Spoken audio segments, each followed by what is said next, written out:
Hey guys, my name's Mike. Welcome back to the Big End Farm. It's been a while, so we've got a lot to review, so let's get started.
So welcome back, guys and gals.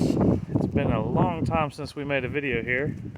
There's been a lot going on, a lot happening, new things, old things getting replaced. So let's start. So we've been in operation for a year here at Big End Farm. So how'd the first year go? Pretty good.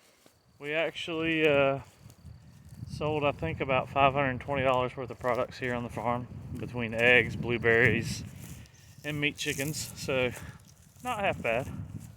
Definitely not profitable, but very fun, needless to say.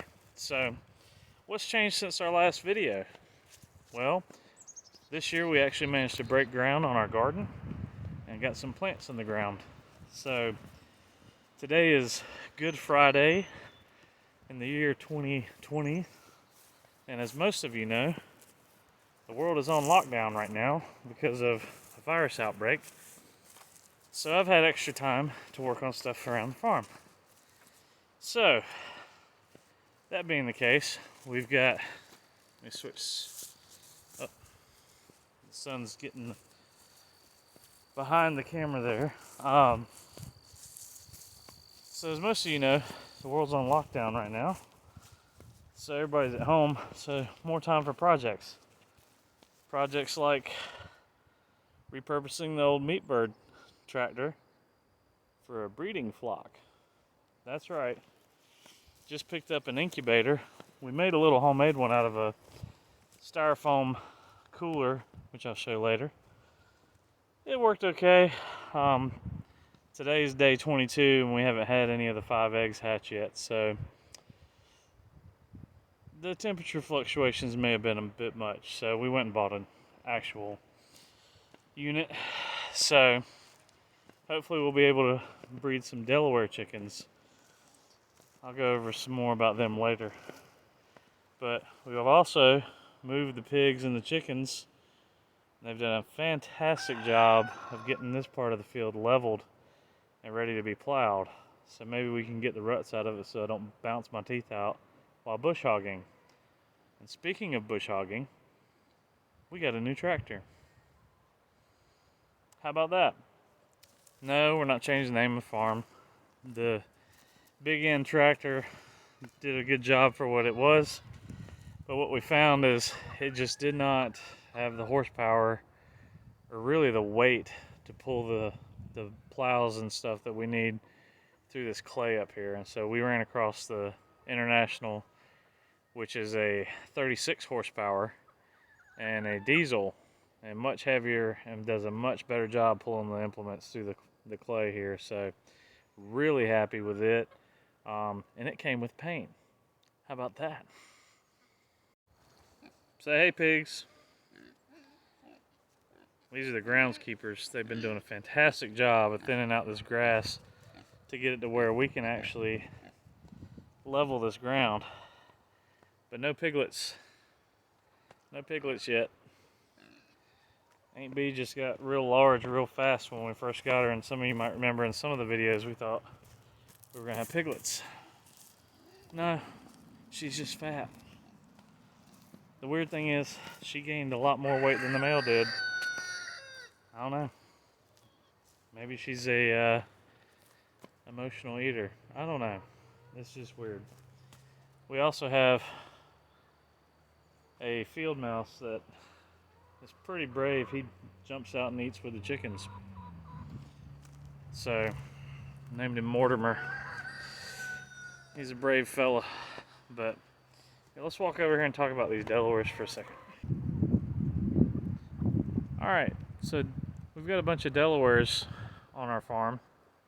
They were actually the meat industry's broiler before the Cornish cross was introduced. And they get to be a pretty good sized bird. And they also lay eggs. That's our rooster who can't half crow. Thanks, buddy. At any rate, they're a good dual purpose bird. They lay really good sized brown eggs. And we're going to try them out as a dual purpose bird here on the farm and possibly replace the Cornish cross as our meat birds.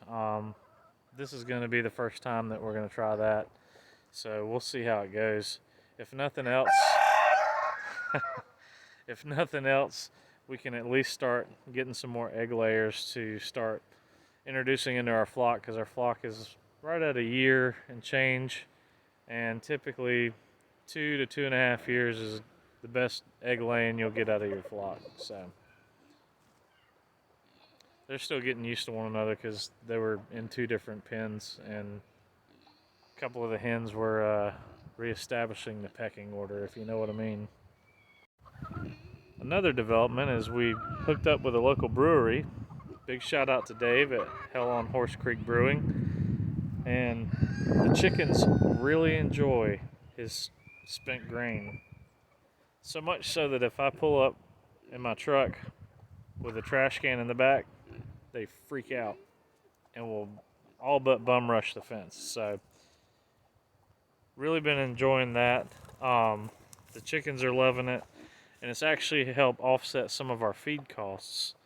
I haven't actually done the math on what the calculations are, but it also gives them extra supplements in their diet, so, and gives them something to scratch through. So, and a little bit of beer. So these are 8 little Cornish cross chicks I picked up today while going to Tractor Supply. And I'm trying out a new brooder. This is a small motor crate that I got from work. They were going to throw it away, and I lined it with plastic so I can reuse it and clean it out easier and quicker once we're done with it. What's up, fellas and ladies?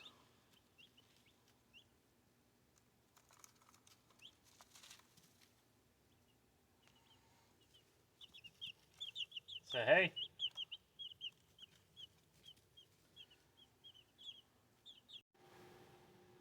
And this is going to be our new meat bird tractor for dragging around. It's much smaller than the other ones. We learned last year we did a batch of 15, then a batch of 30, and 15 to 20 is about all that we can really process in a good time period in one day, me and my dad doing it. So I'm building a much lighter chicken tractor to drag through the field. So we've just got to put a top on it and the ropes, and it'll be ready to service the meat chicks whenever they're ready to go outside. I think the dimensions on this are right at 5 feet by 5 feet. So, and here we've got our seed starts. The tomatoes are doing pretty good. I just turned the tray around because they were all leaning to one side. The peppers didn't start quite as well. They were a little later, but we'll see if they finish coming up. And the bell peppers haven't come up at all. I don't know if it's a temperature thing or what. I'm probably going to have to look at getting some of those mats to go under the seed trays for starting them to get the temperature up a little bit, because I think it's a little bit too cool on that outside tray. So we'll see. But the tomatoes look good. And here we have our styrofoam cooler incubator, 5 eggs in it. No action yet. The temperature fluctuations in this were a little bit much, mainly because we've got duct tape managing the temperature. There's a fan in the back running on a battery, but we just picked this thing up today. This is a Nurture Right 360 we picked up at Tractor Supply, and we're going to try this out and see how it works. It's supposed to be pretty foolproof, so we'll find out because this fool's going to use it. So all in all, the first year went pretty good. There's some adjustments that we have made and are going to make. I think we had something like over 2,600 eggs laid last year, which is awesome. So we did have to fence in the egg layers that they were getting on the porch and knocking stuff over and making Mama mad. Oh, and we got shirts. Oh, I just noticed the video is mirrored. Anyhow, so lots of cool stuff going on. Hopefully we'll get some more time to do some videos this year and go over some of the changes we've made, some of the things we've learned, and if there's enough interest, we might sit down and go over the numbers. Because I kept spreadsheets on everything last year. I haven't sat down and gone over all of them yet, other than for tax purposes. But anyhow, we'll see how it goes. Hopefully this year we'll have more time for videos and more times for pictures and videos on the Instagram. But last year was just end of the year got too hectic with other things going on. So could get a lot more farm work done if it wasn't for work getting in the way. Anyhow, thanks for stopping by the Big End Farm. I hope you guys have a great Easter weekend. And if you're watching this some other time, I hope you have a great day.